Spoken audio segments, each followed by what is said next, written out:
Ситуация в отрасли энергоснабжения остается также сложной. Установившаяся низкая температура, она не способствует увеличению притока. Соответственно, мы наблюдаем минимальный уровень воды в Чувашском водохранилище. Для нас это является серьезной проблемой.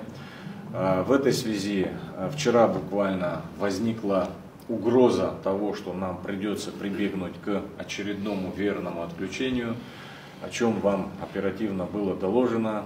И благодаря вашим переговорам с руководством Российской Федерации мы уже вчера получили от своих российских коллег информацию, что ситуация еще раз будет рассмотрена и необходимая дополнительная помощь в части увеличения объемов перетока будет предоставлена.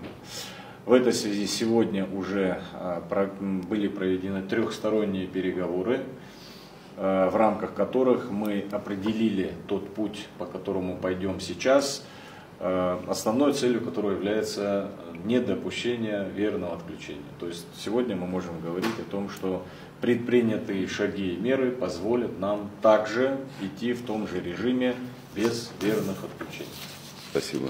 Нам необходимо продолжить работу, связанную с борьбой с незаконной добычей криптовалюты. Обязательно будут определены ответственные лица, новые, которые должны продолжить эту работу.